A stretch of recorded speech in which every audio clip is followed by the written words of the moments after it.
Guys, welcome back to Luminia BBA. So కొంచెం లేట్గా upload చేస్తున్నందుకు సారీ, కానీ ఎగ్జామ్స్ దగ్గర ఉండడం వల్ల లాస్ట్ మినిట్ వీడియో అనేది పెడుతున్నాను. కానీ ఒక్కటే చెప్తాను, లేట్ అయినా కూడా కరెక్ట్ గైడెన్స్ స్టిల్ వర్క్ అవుతుంది. సో ఈ వీడియో అన్నెసెసరీ టాపిక్స్ కాకుండా ఎగ్జామ్లో యూజ్ అయ్యే మెయిన్ టాపిక్స్ మాత్రమే చెప్తున్నాను. సో వీడియోని క్లియర్గా వినండి. సాంస్క్రిట్ చాలా ఈజీ సబ్జెక్ట్. ఫార్మాట్ అర్థం అయితే మార్క్స్ ఈజీగా ఆటోమేటిక్గా వచ్చేస్తుంది. సో టెన్షన్ వద్దు, ప్యానిక్ వద్దు, కామ్గా ఈ వీడియో చూడండి ఎండ్ వరకు. అండ్ ఫస్ట్ శబ్దం ఫార్మాట్ అడిగినారు కదా, సో అదే చూద్దాం. సో ఫస్ట్ కారాంతః మీన్స్ ఒక వర్డ్ ఇస్తారు కదా మనకి. ఫర్ ఎగ్జాంపుల్ కవి అనుకోండి, కవి ఇకారాంతః అనమాట. ఫర్ ఎగ్జాంపుల్ రామ అనుకోండి, రామ కాబట్టి అకారాంతః. సో కారాంతఃలో లాస్ట్ వర్డ్ ఏదైతే వస్తుందో ఆ వర్డ్ని మనం ఇక్కడ రాసేసేయాలి. ఓకే, నెక్స్ట్ అది ఇచ్చిన వర్డ్ అనేది ఏ జెండర్, లైక్ పుల్లింగమా, స్త్రీలింగమా, నపుంసకలింగమా అనేది మనం ఐడెంటిఫై చేసి అక్కడ రాసేసేయాలి. నెక్స్ట్ మనకి ఇచ్చిన వర్డ్ని ఇక్కడ రాసేసి శబ్ద అని రాయాలి. రాసేసిన దాని తర్వాత విభక్తులు, విభక్తి ఫ్రమ్ ప్రథమ విభక్తి నుంచి సప్తమి విభక్తి వరకు రాసేసుకోవాలి. అంటే ఇవి 8 ఉంటాయి, 8 రాసేసేయాలి. నెక్స్ట్ వచనాలు, ఏకవచనం, ద్వివచనం, బహువచనం, ఆ 3 రాసేసేయాలి. ఇదైతే పక్కా ఫార్మాట్ ఇది. నెక్స్ట్ దాని లోపల మనం ఏం రాయాలనేది చెప్తాను. సో మీరు ఇక్కడ చూస్తున్నారు కదా, అదే ఫార్మాట్ అనమాట.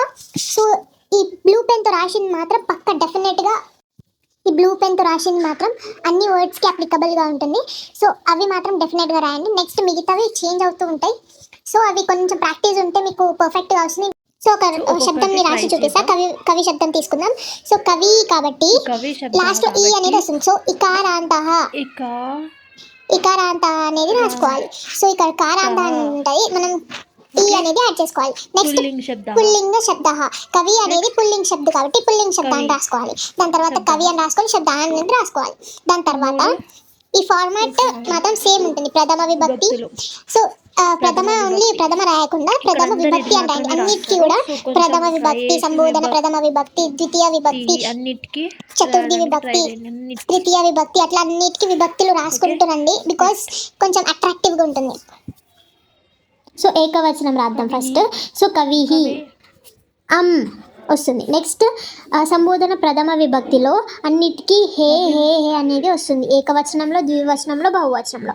నెక్స్ట్ అంటే ఇక్కడ కవే అని వస్తుంది. అంటే ఒక వర్డ్కి మనం ఇక్కడ లైక్ పలుకుతూ రాయండి. సో దట్ మీకు ఈజీగా ఉంటుంది.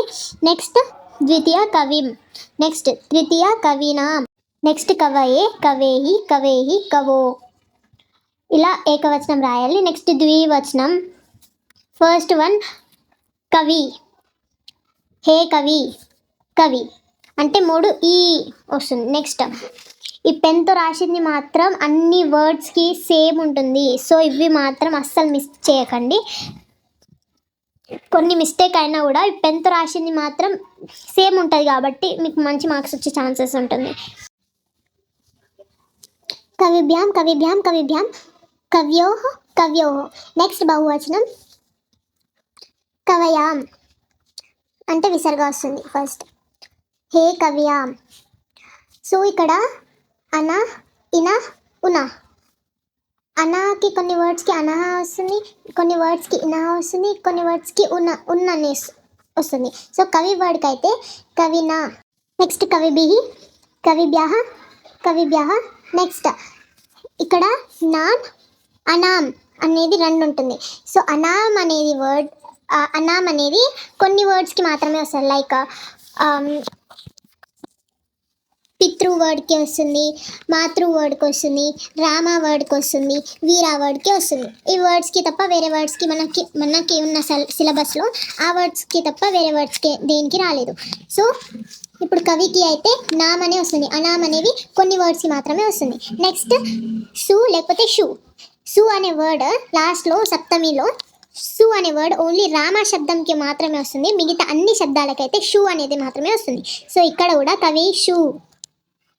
This is all about the శబ్దాలు. అండ్ ఇలానే ఈ ఫార్మాట్లోనే అన్ని శబ్దాలు అటెంప్ట్ చేయండి. నెక్స్ట్ సంధి ఎక్స్ప్లెనేషన్ చెప్తాను.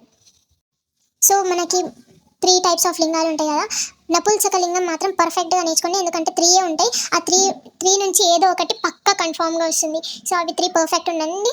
మిగతా 2 లింగాలలో ఏదో ఒక లింగం పర్ఫెక్ట్ నేర్చుకోండి. అంటే పుల్లింగం అన్న నేర్చుకోండి, స్త్రీలింగం అన్న నేర్చుకోండి. ఆ రెండిట్లో ఏదో ఒకటి నేర్చుకున్నది పర్ఫెక్ట్ ఉండండి. అయితే మీకు మంచి మంచిగా స్కోర్ చేయొచ్చు. సో సందులలో మనకి అచ్చు సందు ఉంది, హల్ సందు ఉంది అండ్ విసర్గ సందు ఉంది. ఆ 3 సందులలో ఏదైనా 2 నేర్చుకోండి. 2 నేర్చుకుంటే లాస్ట్ మినిట్ కాబట్టి ఇఫ్ అన్నీ నేర్చుకుంటే ఇంకా మంచిది. టైం లేని వాళ్ళు 2 పర్ఫెక్ట్ ఉందండి. విసర్గ సంధి డ్యామ్ ఈజీ ఉంది, సో అది నేర్చుకోండి. అది ఈజీ టు ఐడెంటిఫై చేయడానికి ఈజీ ఉంటుంది అండ్ రాయడానికి ఈజీ కాబట్టి ఫస్ట్ విసర్గ సంధి నేర్చుకోండి. దాని తర్వాత హల్ సంధి నేర్చుకోండి. హల్ సంధి ఎందుకంటే ఇంటర్లో కూడా మనం అవే ఇంటర్లో ఉన్నవే దాంట్లో కూడా ఉన్నాయి కాబట్టి మీకు ఇంకా ఈజీ ఉంటుంది. సో అవి 2 నేర్చుకోండి. ఇంకా కొంచెం టైం ఉంటే అచ్చు సంధి జస్ట్ చూసుకోండి. ఈ వీడియో మీకు హెల్ప్ఫుల్ అయితే లైక్ చేయండి, సబ్స్క్రైబ్ చేయండి, ఇంకొన్ని వీడియోస్ కోసం కామెంట్ చేయండి.